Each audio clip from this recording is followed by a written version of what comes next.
नमस्कार, मैं हूं प्रदीप विश्वकर्मा और आप देख रहे हैं आज का मुद्दा। और आज का हमारा मुद्दा है संविदा से हटेगी बेरोजगारी।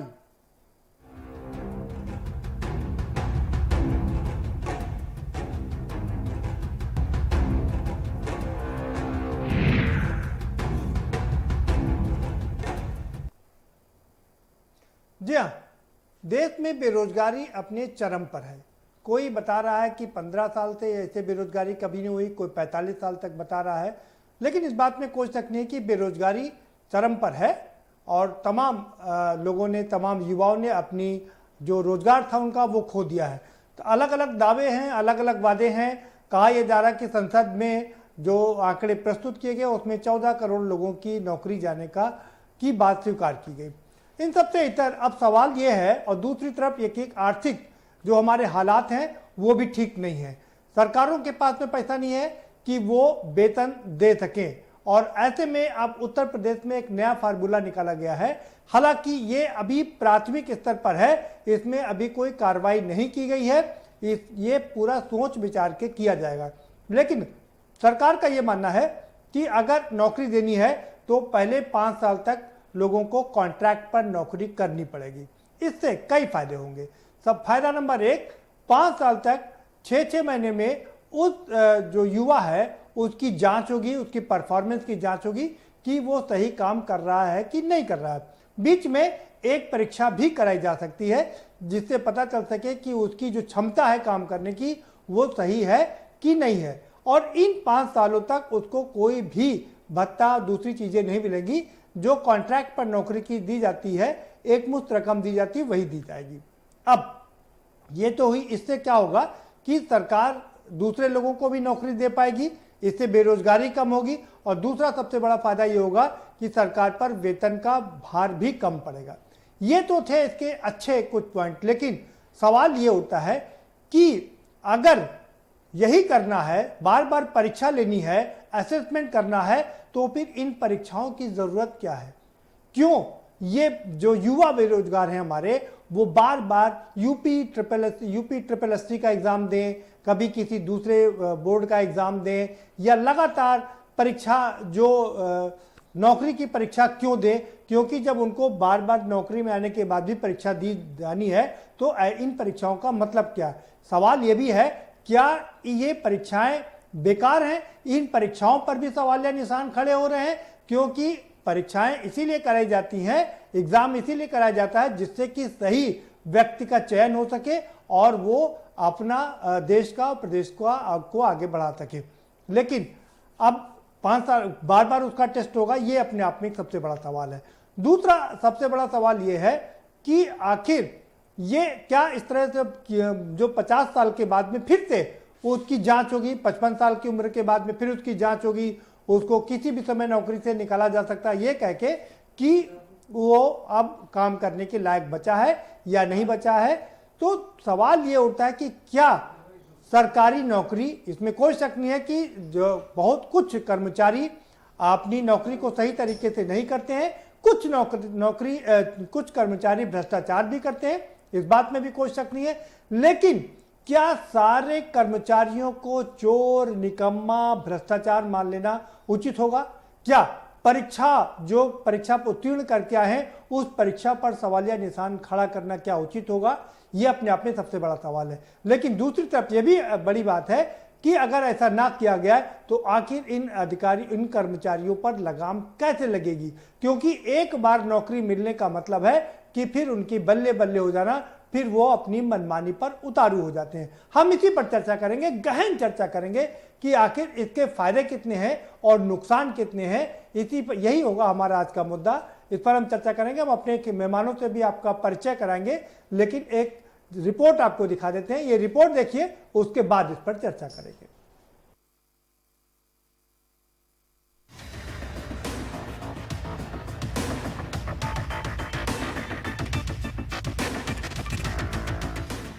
उत्तर प्रदेश में सरकारी नौकरी की शुरुआत 5 वर्ष की संविदा के सरकार के प्रस्ताव ने सूबे की सियासत में हलचल मचा दी है।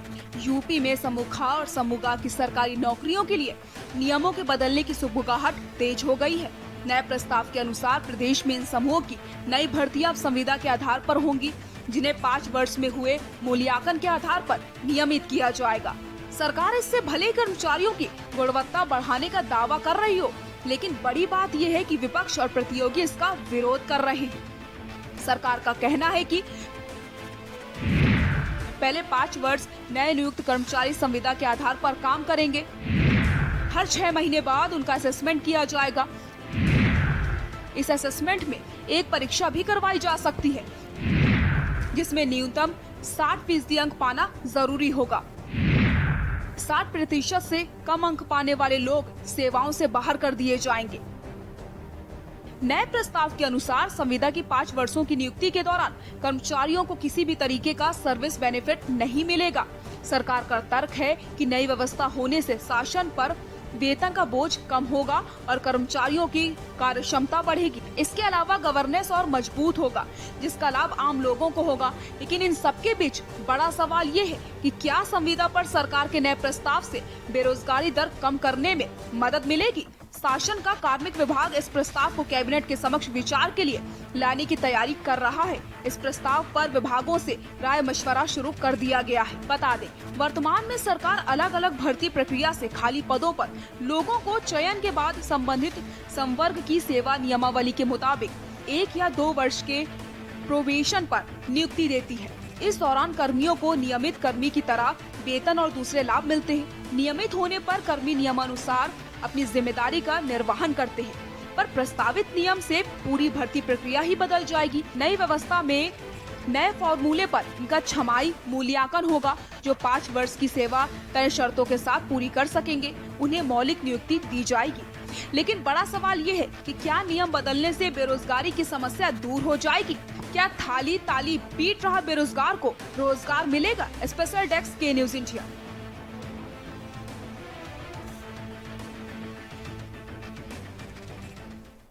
जी हाँ, क्या संविदा से हटेगी बेरोजगारी?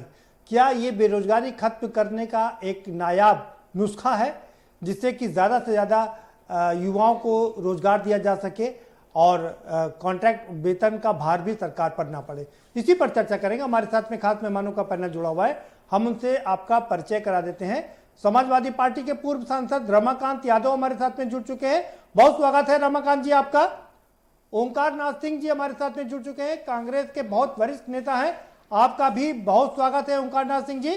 और भारतीय जनता पार्टी के रघुनंदन सिंह भदौरिया हमारे साथ जुड़ रहे हैं, आपका भी स्वागत है। और पूर्व आईएएस ओम प्रकाश सिंह भी हमारे साथ में जुड़ेंगे अब से कुछ देर बाद, आपका भी जब वो जुड़ेंगे तो हम उनसे स्वागत करेंगे।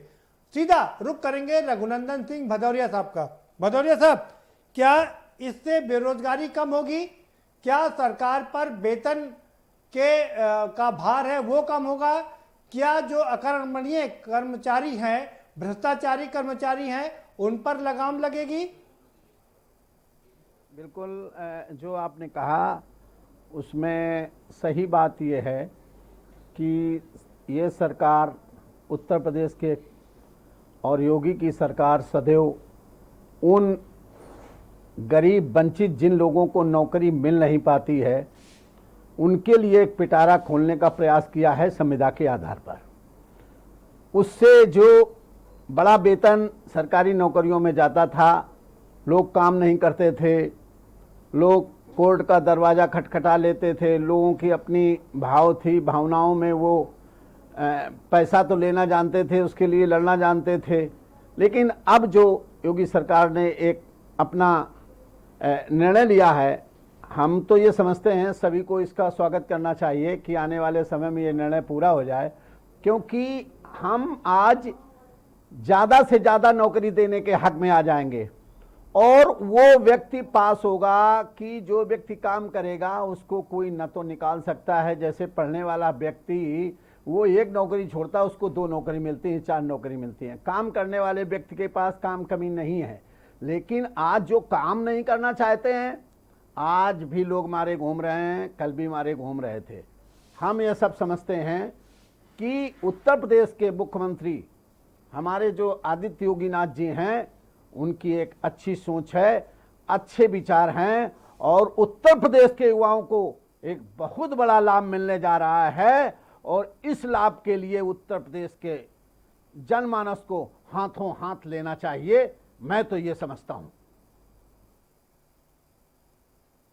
ठीक है भदौरिया साहब बने रहिए हमारे साथ में। रमाकांत यादव जी, आपने रघुनंदन सिंह भदौरिया साहब को सुना, क्या राय है आपकी, पहली प्रतिक्रिया? लेकिन आपने मुद्दा उठाया है संविदा पर 5 वर्ष तक नौकरी करने का, ये सवाल आपने किया है, आवाज जा रही कि नहीं आपके पास? रमाकांत यादव जी, क्या आपको आवाज मिल रही है? आपकी आवाज आ रही, मेरी आवाज जा रही है आपके पास? जी, आप अपनी बात रख सकते हैं। आपने मुद्दा उठाया है कि क्या जो है बेरोजगारी दूर हो जाएगी संविदा पर नौकरी देने पर, और जिसमें हर 6 महीने पर परीक्षाएं होगी। भारत सरकार और प्रदेश सरकार ने हमेशा कहा कि अच्छे दिन आए हैं, अच्छे दिन आ गए हैं, लेकिन मैं अभी तक ये नहीं जान पाया हूं, ये छोटी नौकरियों के लिए संविदा पर किया जा रहा है, लेकिन भारत सरकार में 12 IAS बगैर परीक्षा के और बगैर इंटरव्यू के, बगैर ट्रेनिंग के नियुक्त कर दिए गए, वहां इनका संविदा नहीं काम कर रहा था। ये देश ये पूंजीपतियों की सरकार है, गरीबों की विरोधी सरकार है, ये गरीबों के हक को मारना चाहती है, नौजवानों के हक को मारना चाहती जी जी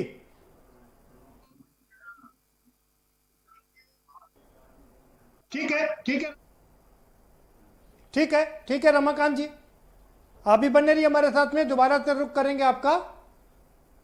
ओंकारनाथ सिंह जी, आपने दोनों लोगों को सुना, आपकी क्या राय है इस बारे में? न जो आपने दिखाया था, एक जो सर्वे दिखाया था आपने, जो अपनी रिपोर्ट दिखाई थी, वो भी हमें नहीं दिखाई पड़ी इसके अंदर जी। जहां तक ये सरकार का फैसला है, ये बहुत ही गलत फैसला है और इसकी जितनी निंदा की जाए उतनी कम है।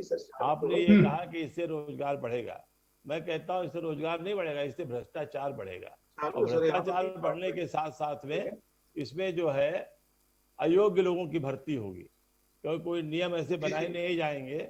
और आप संविदा पे रखने चल रहे हैं, कल को यही लड़के 30 साल के बाद अगर लगातार जो आदमी काम करता है, नियम में है कि आप उसको रेगुलर कर देंगे, आप संविदा में उसको रख रहे हैं, और फिर यही लड़के रेगुलर हो जाएंगे, और जो काबिल लड़के हैं, जो क्वालिफाइड लड़के हैं, वो सड़क पर खड़े रहेंगे, रोजगार के लिए चिल्लाते रहेंगे। जैसे आपने शिक्षा मित्रों का किया, पहले भर दिया, इंटरमीडिएट पास आपने उसमें वही क्वालिफिकेशन रखी, बाद में आपने ग्रेजुएट जब BH कर दिया, लड़के पैसा खर्च करके मेहनत करके BH तक किए, और उसके बाद वो बाहर खड़े हैं, और शिक्षा मित्रों का भी फैसला नहीं हो पा रहा है, दोनों लड़के बाहर खड़े हुए रोजगार की आस में चिल्ला रहे हैं। तो ये, और इससे भ्रष्टाचार इतना बढ़ेगा, हर 6 महीने में आप कहते हैं कि हम वो करेंगे, परीक्षा लेंगे। अरे भाई, जब दिन भर आप परीक्षा ही लेंगे तो काम कब करेगा? और वो हमेशा अधिकारी के इशारे पे पड़ा रहेगा, अधिकारी जैसे चाहेगा वैसे उसको नचाएगा, नहीं तो तुमको नौकरी से निकाल देंगे, और वो भी पैसा कमाने में पड़ जाएगा कि 6 महीना रह गया है, जो फाइल के पैसे मिलने इधर उधर से वो ले लीजिए। मतलब आप समझिए, उसको भ्रष्टाचार का पूरा अड्डा बना देंगे कॉन्ट्रैक्ट लेबर का। अभी आपने शिक्षा मित्रों का मामला नहीं सुलझाया, जो कॉन्ट्रैक्ट पे काम कर रहे हैं सचिवालय में, अभी इनकी प्रॉब्लम शुरू हो गई है, आप उसको नहीं सुलझा पा रहे हैं, और एक नया तमाशा ये करने जा रहे हैं। तो आप बताइए, आप MBBS पे इतनी पढ़ाई में पैसा क्यों खर्च करवा रहे हैं जब अभिभावक का? आप इंजीनियरिंग में इतना पैसा क्यों खर्च करा रहे हैं जब सभी का आपको कॉन्ट्रैक्ट पे आदमी चाहिए? ये शर्म की बात है सरकार के लिए। सरकार इसकी व्यवस्था करे रेगुलर एम्प्लॉइज की, और नहीं कर सकते तो इस्तीफा दे।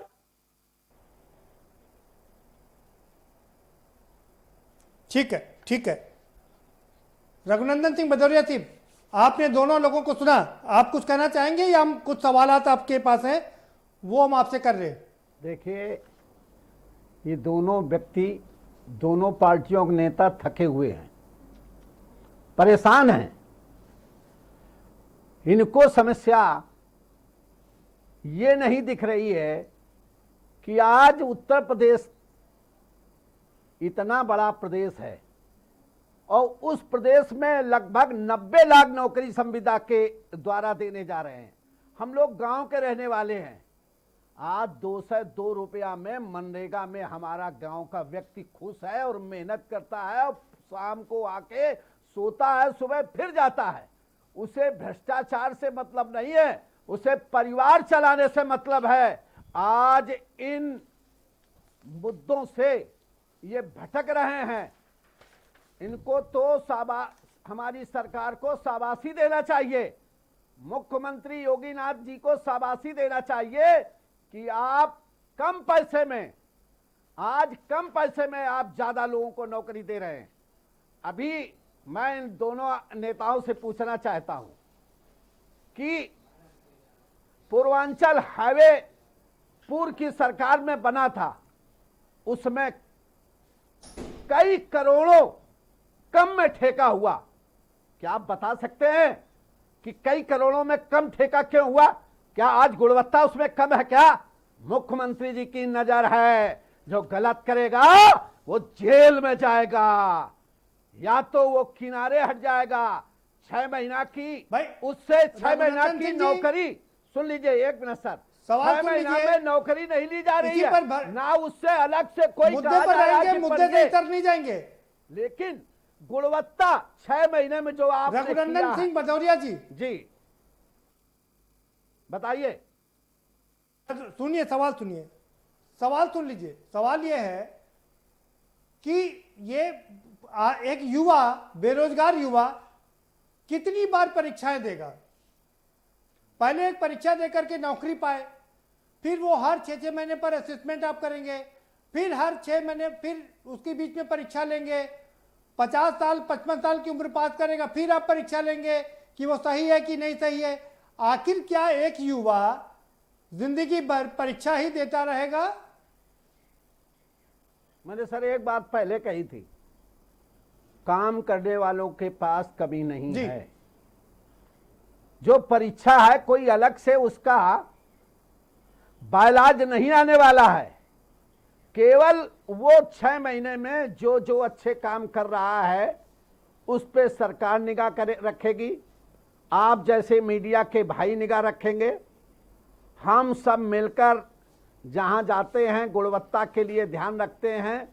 और सरकार केवल 6 महीने में इसलिए कह रही है कि तुमको इतना डर रहे कि मेरी नौकरी जा सकती है अगर मैंने काम नहीं किया भाई तो। 6 महीने में नहीं। भदौरिया जी, रघुनंदन सिंह भदौरिया जी, सवाल यह है कि अभी तक जो नियम था, प्रोबेशनरी पीरियड 1 साल या 2 साल का होता था, क्या अब हमारे अधिकारी इतने सक्षम नहीं है कि 2 साल में युवाओं का असेसमेंट कर सकें कि वो नौकरी के लायक है कि नहीं है? उनको क्या 5 साल चाहिए क्या? देखिए सर, मैं एक बात कहना चाहता हूं, हर सरकार का, मुख्यमंत्री का एक अपना सिस्टम होता है और प्रदेश चलाने का उनका अपना काम होता है।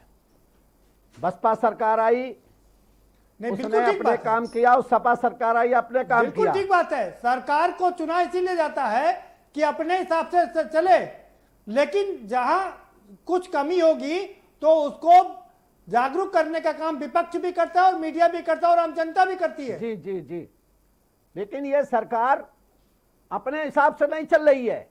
ये सरकार प्रदेश की योजना इसलिए बना रही है कि प्रदेश भर के युवा, जो आज लगभग सरकार की योजना 90 लाख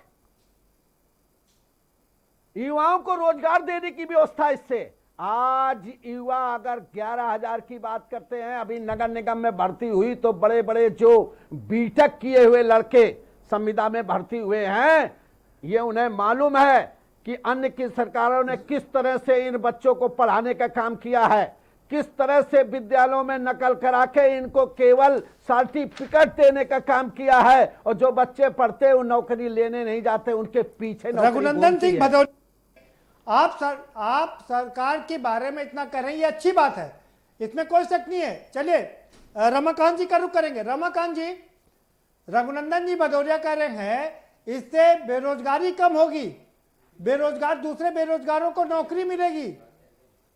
बहुत अच्छा लगा है कि जो प्रतिभावान बच्चे हैं, जब वो कंपटीशन में बैठते हैं उन्हें ओवरलैपिंग नहीं दी जाती, जिससे जवान बच्चे बेचारे परेशान होते हैं और उनका हक मारा जाता है। लेकिन जो एक सिंह साहब बोल रहे हैं कि हम संविदा के माध्यम से 200 रुपए दे रहे हैं, नरेगा में दे रहे हैं। नरेगा के माध्यम में पूछना चाहता हूँ कि एसी में बैठने पर उनके एसी की बिल भी 200 रुपए ज्यादा हो जाती होगी पर डे। ये लोग तो वो लोग हैं जो गरीबों को और गरीब बनाना चाहते हैं, अमीरों को और अमीर बनाना चाहते हैं। और जहां तक सवाल है, अभी कहा इन्होंने कि नगर पालिका में सफाई कर्मी की नौकरी निकली, तमाम बीटेक एमटेक लड़कों ने उसमें ज्वाइन किया है, अप्लाई किया है। ये तो प्रधानमंत्री जी बहुत पहले कह चुके हैं कि जो लड़के बीटेक किए एमटेक किए हैं, अगर नौकरी न पाए तो पकौड़ा छाने। तो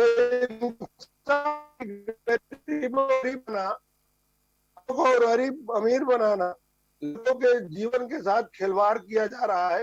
ये कह रहे 90 लाख नौकरियां देंगे, मैं चैलेंज करता हूं ये 900 नौकरियां नहीं दे पाएंगे। कहने और करने में बड़ा फर्क कथनी करनी में, क्योंकि सरकार माननीय जोगी जी नहीं चला रहे हैं, माननीय मोदी जी नहीं चला रहे हैं, सरकार तो नागपुर में बैठे हुए संघ के लोग चला रहे हैं। बताइए भाई भदौरिया साहब। चुके हैं और आप योग्य हैं और हमारे सीनियर नेता हैं। मैं तो एक बार का पूर्व विधायक हूं और अपने कैंट का एक छोटा विधायक कहलाता हूं। मेहनत करता हूं, अपने जनमानस में रोज घूमता हूं। सत्यता तो ये है कि सही बात सुनना नहीं चाहते हैं आप लोग।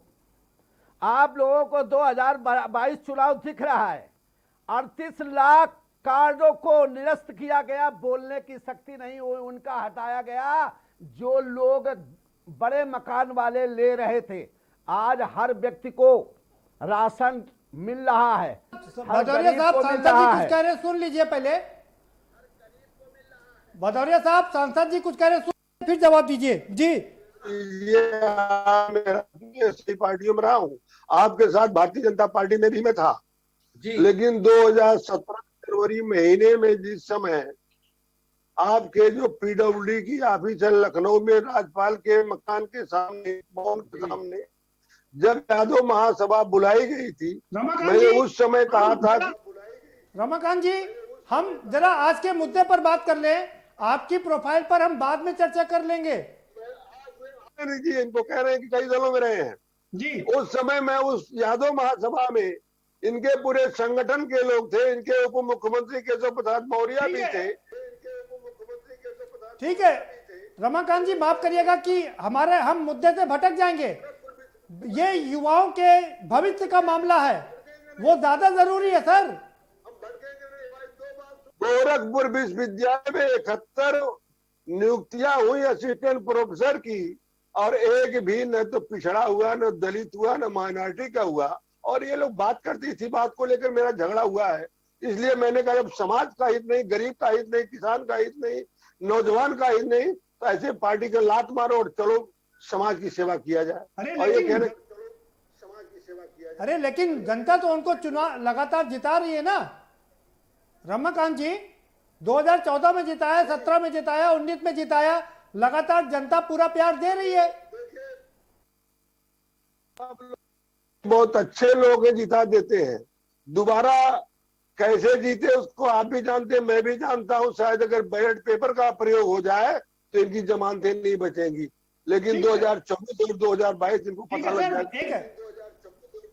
ठीक है सर, एक ब्रेक ले लेते हैं, एक छोटा सा ब्रेक लेंगे। ब्रेक के पर आएंगे तो चर्चा के सिलसिले को इस तरह से आगे बढ़ाएंगे कि सरकार की आखिर मंशा क्या है। सरकार कह रही है कि इससे भ्रष्टाचार कम होगा, क्योंकि जब वो एज पर होगा, उसका बार बार असेसमेंट होगा, तो वो भ्रष्टाचार कम करेगा, सरकार के ऊपर वेतन का भार कम पड़ेगा और दूसरे लोगों को रोजगार भी मिल सकता है, ये मानना है। हालांकि ये अभी तक इंप्लीमेंट नहीं हुआ है, लेकिन सवाल उठता है कि अगर इतना फायदा है तो सिर्फ खा और गा के कर्मचारियों पर ही क्यों नहीं सारे कर्मचारियों पर इसको लागू कर दिया जाता है? क्यों नहीं यूपीएससी में भी इसको लागू कर दिया जाता है? क्यों नहीं यूपी ट्रिपल एससी में भी इसको लागू कर दिया जाता है? यूपी पीसीएस में भी इसको क्यों नहीं लागू कर दिया जाता है, तमाम सवाल हैं, इन सवालों के जवाब तलाशने की कोशिश करेंगे, लेकिन एक छोटे से ब्रेक के बाद।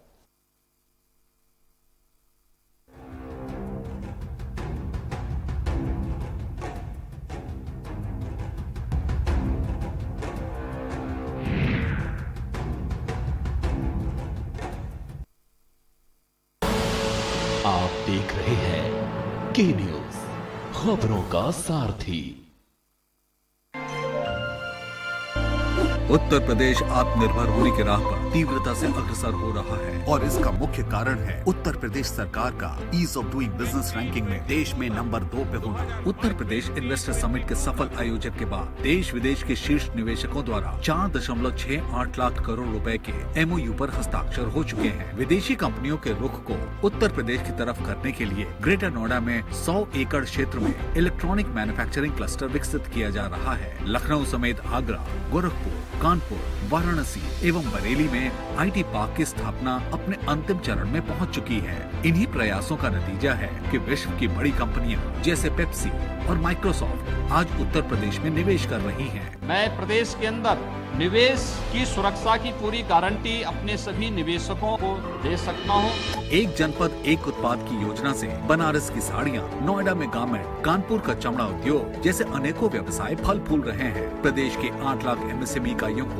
22,296 करोड़ रुपए के अधिक का ऋण दिया जा चुका है। आने वाले हम 2 साल बहुत बढ़िया देख रहे हैं आत्मनिर्भर भारत के लिए। जैसे हमारा चाइना से नहीं हो रहा बिजनेस या वो है, तो अगले 2 साल हमें बहुत बढ़िया दिख रहे हैं। इसके अतिरिक्त 20,000 करोड़ की लागत का विश्व स्तरीय डिफेंस कॉरिडोर बनकर तैयार होने वाला है, जहां प्रदेश के 5 लाख लोगों को रोजगार मिल पाएगा। आज उत्तर प्रदेश के आत्मनिर्भर होने का मार्ग अब साफ हो गया है। GGS Education Group launches 20% discount on academic fee of courses MBA, BBA, BCA, BFSI and GM, D Pharma, B Pharma.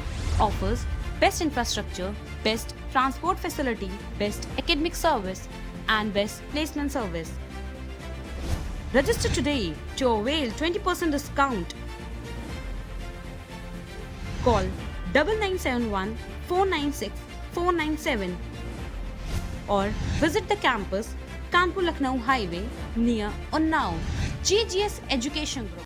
खुदी को आजमाया है तो ये अंदाज आया है, खुदी को आजमाया है तो ये अंदाज आया है। तुम में भी मैं हूँ, शुद्ध प्लस पान मसाला। आप देख रहे हैं के न्यूज, खबरों का सारथी।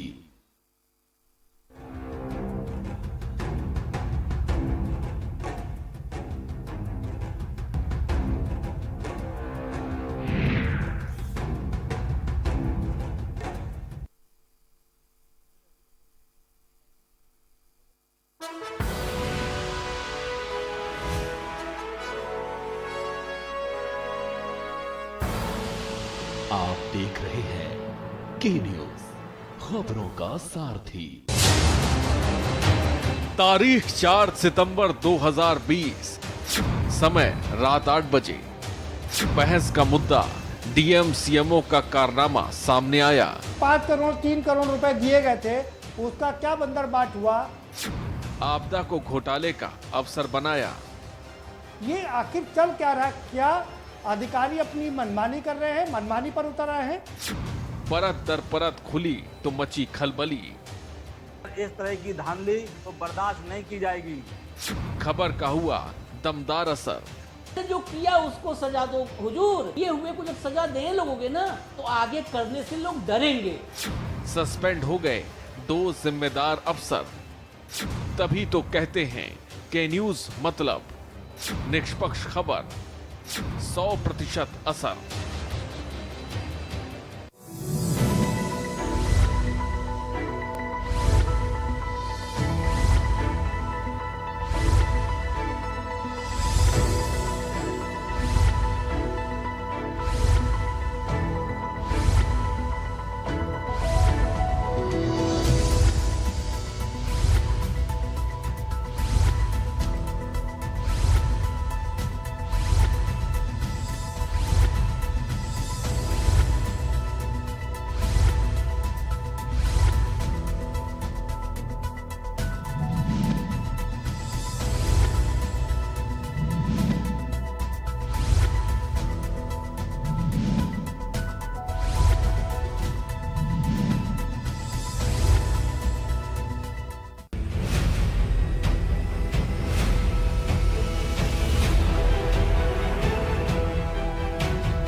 केबल ऑपरेटर्स जो पहुंचाते हैं आप तक हमारी हर बात, सजगता और समझदारी जिनकी है पहचान, जो है कोरोना योद्धा, जो है जिम्मेदार।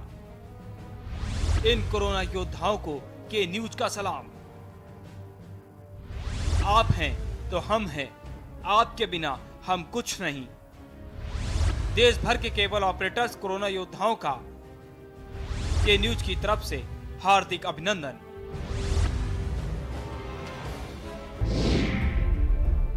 क्या है भरण पोषण की परिभाषा?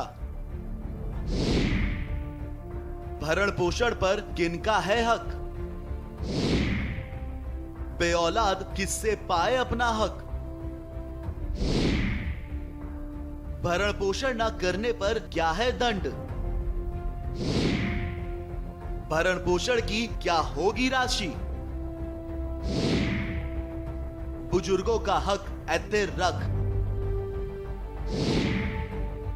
कीजिए सवाल, जानिए अधिकार। 0512 239 0031 और 0512 239 0032। हमारी खास पेशकश वकील आपका में रविवार दोपहर 3 बजे सिर्फ के न्यूज इंडिया पर।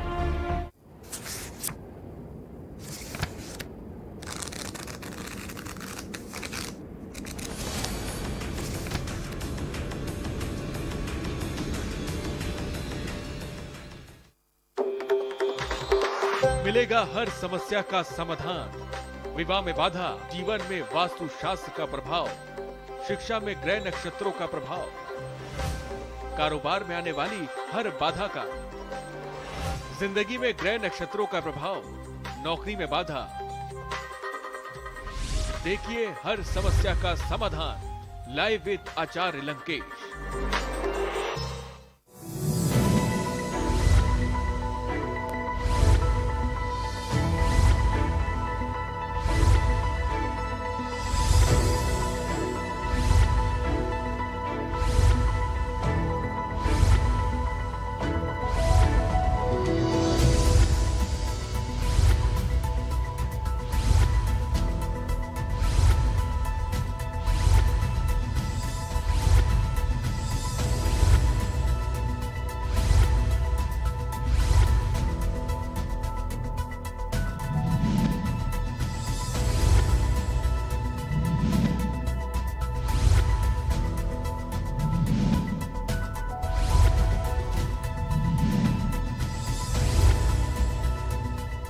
करें अपने जीवन को कृतार्थ, सुने श्रीमद् भागवत कथा रोज प्रातः 6:30 बजे मेरे साथ सिर्फ के न्यूज इंडिया।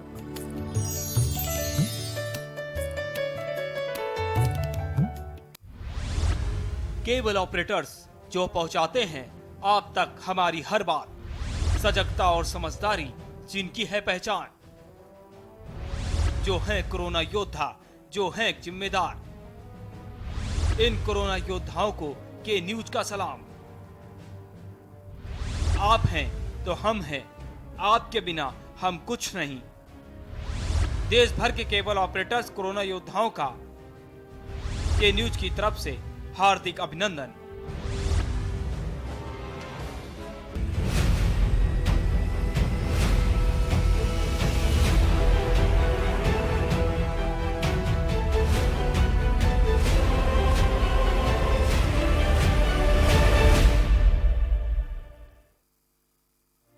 कोरोना संकट काल में के न्यूज इंडिया की देशवासियों से अपील है कि हम जाति धर्म को भूलकर कोरोना को हराने में एक साथ खड़े हों। जरूरतमंदों की मदद करें। कोरोना के खिलाफ जंग में हम अपना योगदान दें। हम सब मिलकर लड़ेंगे और मिलकर जीतेंगे। क्या है भरण पोषण की परिभाषा? भरण पोषण पर किनका है हक? बेऔलाद किससे पाए अपना हक?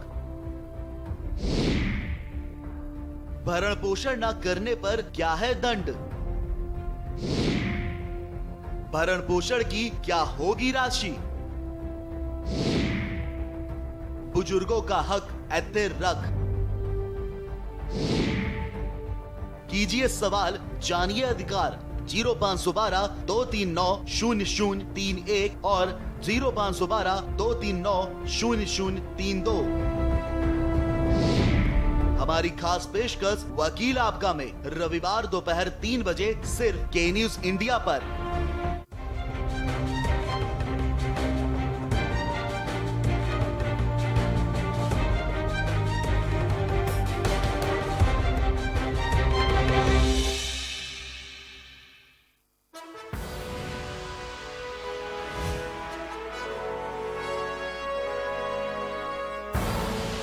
आप देख रहे हैं के न्यूज, खबरों का सारथी।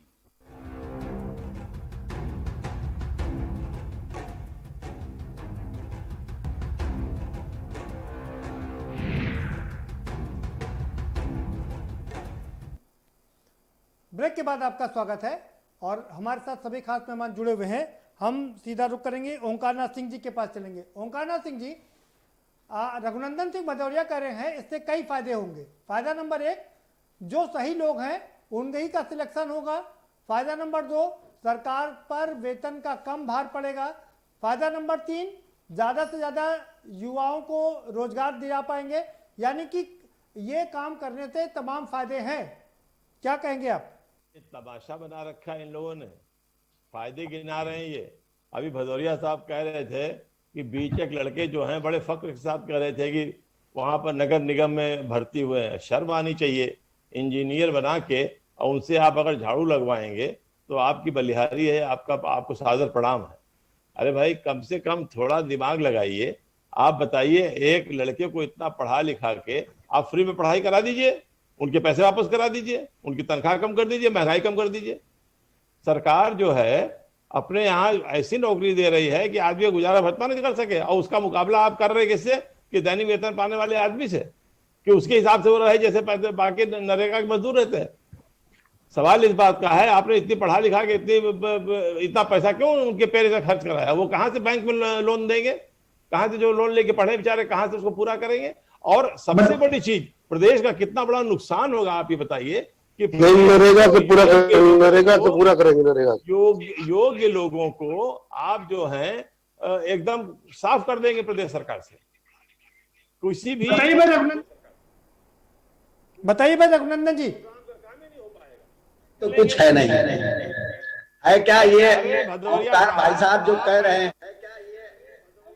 मैंने एक बात कही, सुनिए। लाइन सरकार ने नहीं लगवाई थी। सरकार ने नौकरी की जो व्यवस्था होती है उसमें अभी 90 लाख लोगों को नौकरी देने जा रही है। अब उसमें जो व्यक्ति अयोग्य है, उसने सही ढंग से अपनी पढ़ाई लिखाई नहीं की है, किसी तरह से डिग्री ले ली है आप लोगों की सरकारों में, तो उनको तो वहां जाना ही पड़ेगा। योग्य व्यक्ति का कुछ नहीं होना है, वो योग्यता अपनी जगह पे उसकी दिखती रहेगी। इसलिए मैं कहना चाहता हूं कि आप कह रहे हो 960 करोड़ बेफोर्स घोटाला किया है आपने, 70,000 करोड़ कॉमनवेल्थ में घोटाला किया है। अगर कांग्रेस ने घोटाला नहीं किया होता, घोटाले पर बात नहीं कर रहे हैं। कांग्रेस ने अगर घोटाला न किया होता तो आज ये देश का पैसा सही ढंग से सही जगह लगा होता। बेरोजगारों पर कैसे आप रोजगार दे रहे हैं? रोजगार भदौरिया साहब गलत ट्रैक पर जा रहे हैं आप।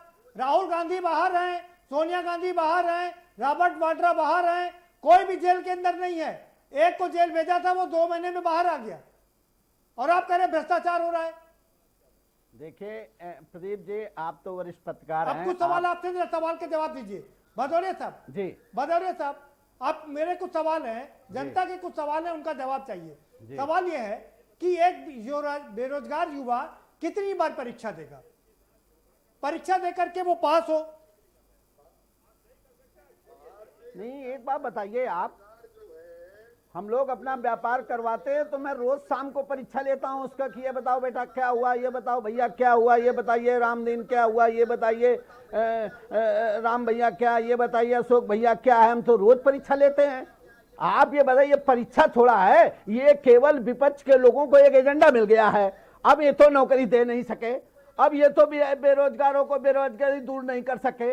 अब इन्होंने तो कुछ दिया नहीं। अब इनको मालूम है जनधन योजना में 3.25 करोड़ महिलाओं को लाभ मिल गया। इनको मालूम है किसानों को सम्मान निधि मिल गई। इनको मालूम है कि मनरेगा में 202 पहुंच रहा है। भदौरिया भाई साहब से प्रश्न करता हूँ। भदौरिया साहब सवाल सुनिए।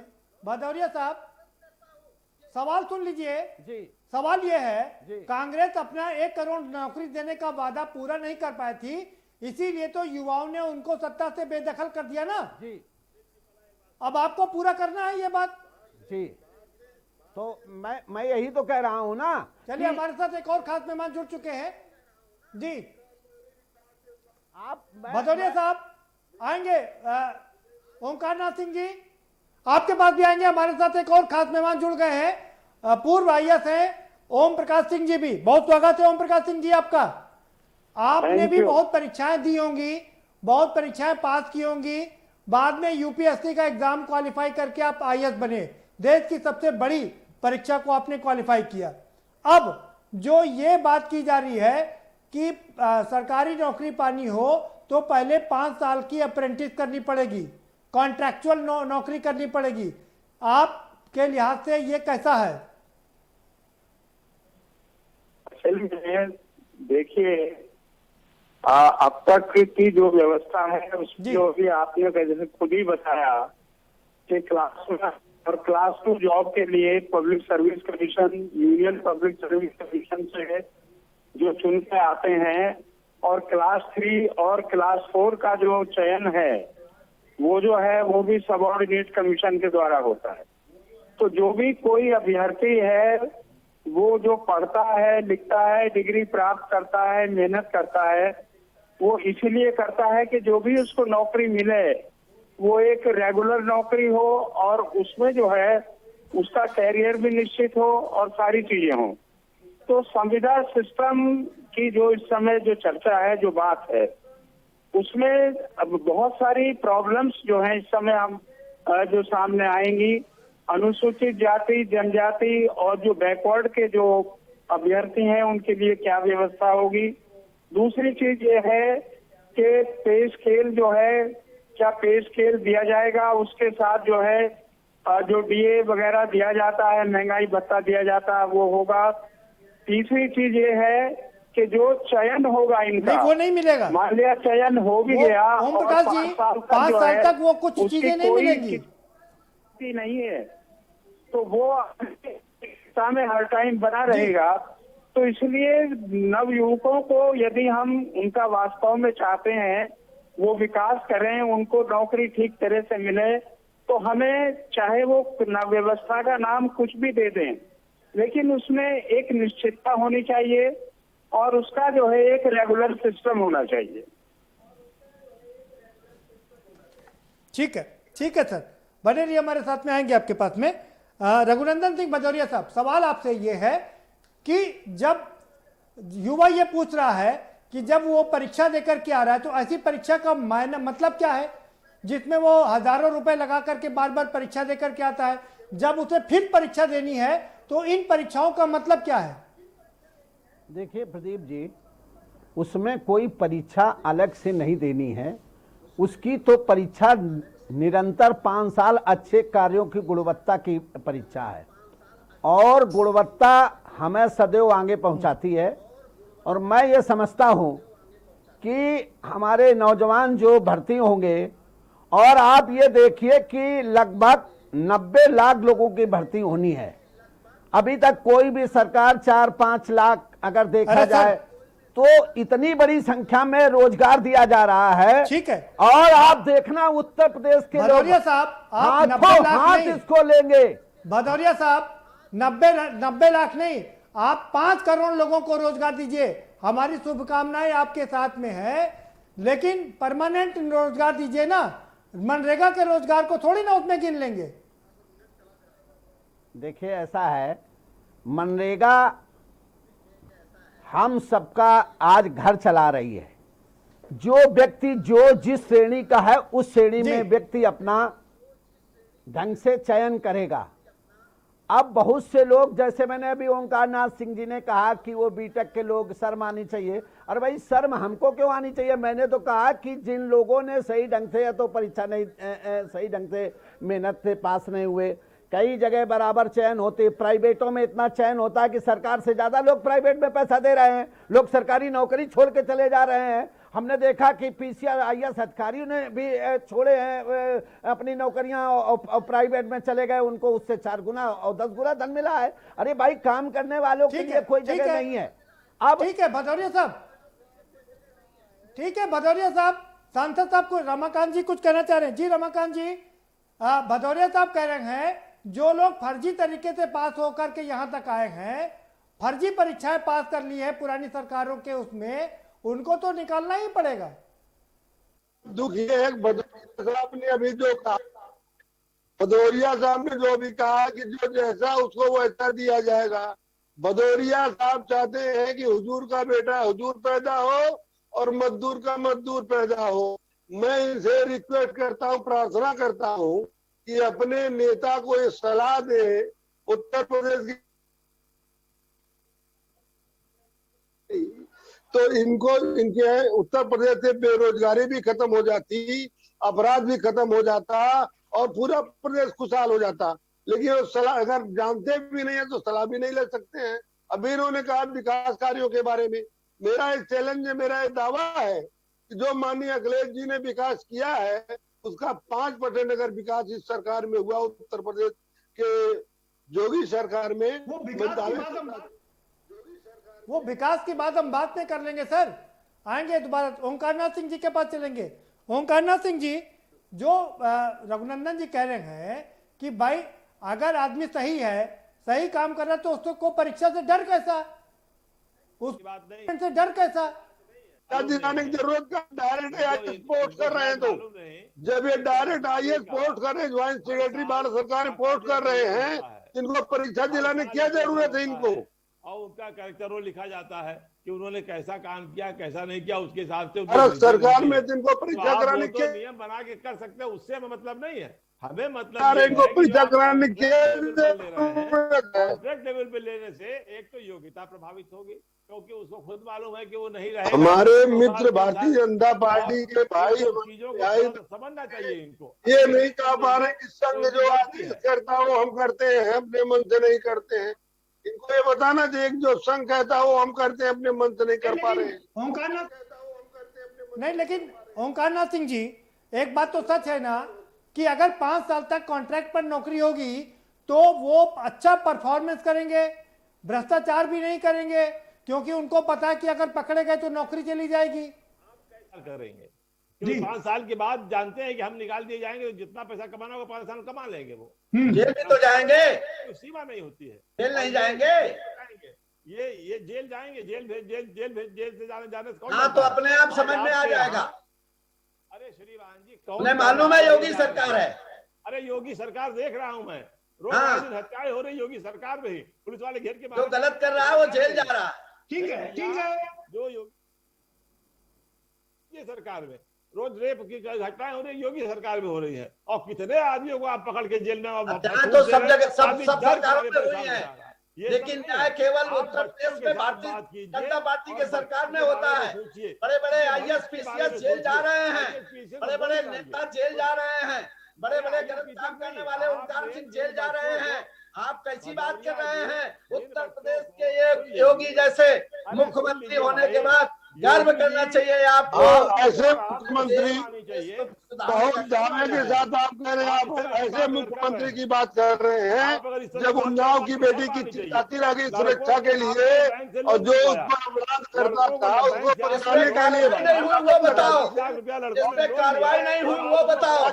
आप अपनी सरकारों को देख लो कि आपकी सरकारों ने क्या किया है। नौकरी दी, जनता चिल्लाना शुरू कर दिया सरकारों में आज भी। ठीक है भाई, ठीक है भाई।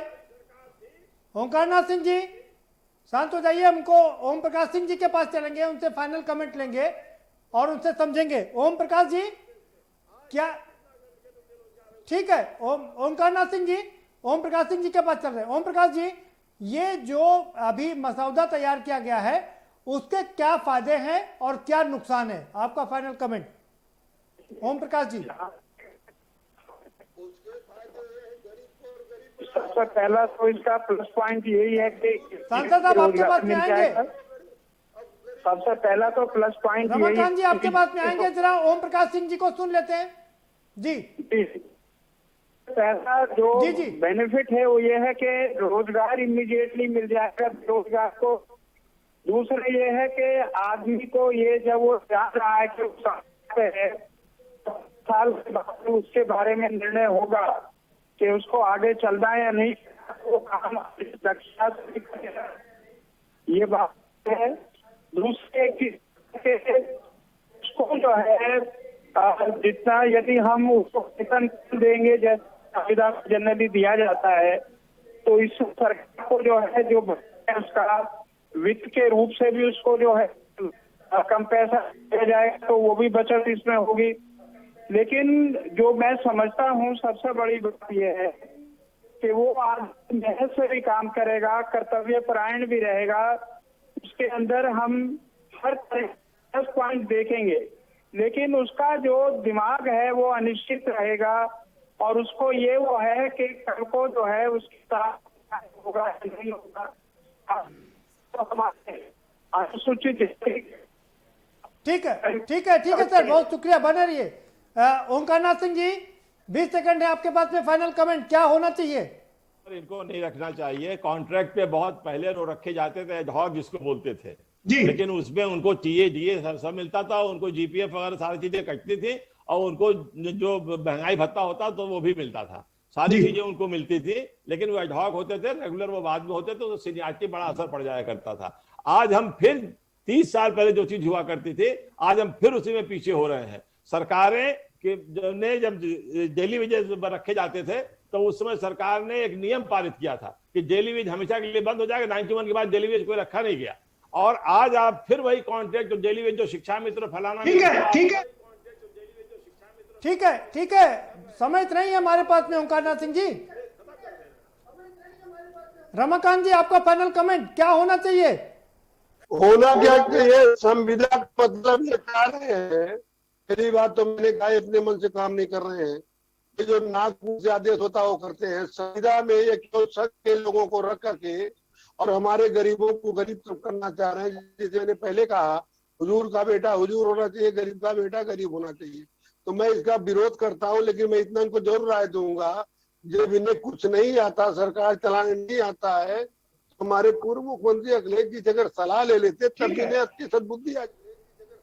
ठीक है ठीक है सर, ठीक है सर, ठीक है। भदौरिया साहब आपका फाइनल कमेंट। मैं इनको बता देना चाहता हूं कि हुजूर के बेटे से सलाह ले लेते तो मिलता क्या?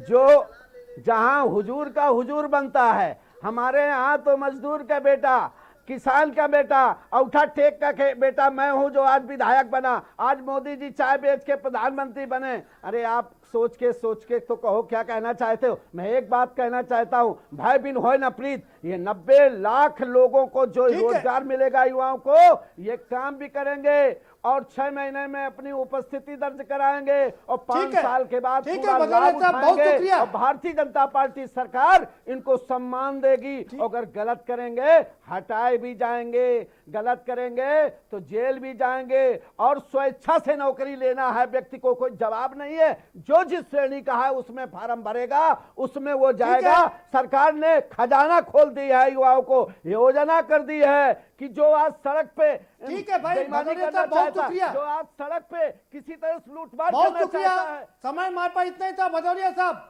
आप पूरा खजाना खोल दीजिए, सारे बेरोजगार युवाओं को रोजगार मिल जाए, इससे बढ़िया और क्या बात हो सकती है। युवा बेरोजगार सड़क पर है, वो एक एक नौकरी के लिए तरस रहा है, तमाम पद खाली पड़े हैं लेकिन वो भरे नहीं जा रहे हैं, और रघुनंदन भदौरिया साहब दावा कर रहे हैं कि 90 लाख लोगों को रोजगार मिलेगा। अब अगर रोजगार लोगों को मिलता है तो इससे बढ़िया कोई बात नहीं है, लेकिन सवाल यह है कि जो 5 साल का कॉन्ट्रैक्ट किए जाने की बात चल रही है, हालांकि अभी ये इम्प्लीमेंट नहीं हुआ है, ये सिर्फ अभी एक मसौदा है, इस पर अभी और क्रिया प्रतिक्रिया होनी है, लेकिन विपक्ष सवाल ये खड़ा कर रहा है कि क्या हम 30 साल पुराने वाले कानून में जा रहे हैं और पूर्व आईएएस का यह मानना है कि इससे अनिश्चितता बढ़ेगी और लोगों में बेचैनी बढ़ेगी, वो ठीक से अपना पूरा 100% योगदान नहीं दे पाएगा। लेकिन दूसरी तरफ बड़ी बात यह है कि क्या इससे भ्रष्टाचार कम होगा, और तीसरा सबसे बड़ी बात यह है कि क्या सारे कर्मचारियों को चोर मान लेना उचित होगा। हम मान सकते हैं कि कुछ कर्मचारी निकम्मे हो सकते हैं, कुछ कर्मचारी भ्रष्टाचारी हो सकते हैं, लेकिन ज्यादातर कर्मचारी अच्छा काम करते हैं और वो निजी और प्राइवेट लोगों से ज्यादा बेहतर काम करते हैं। फिलहाल इस कार्यक्रम में इतना ही। आप हमें दीजिए इजाजत और बाकी खबरों के लिए देखते रहिए के न्यूज़ इंडिया।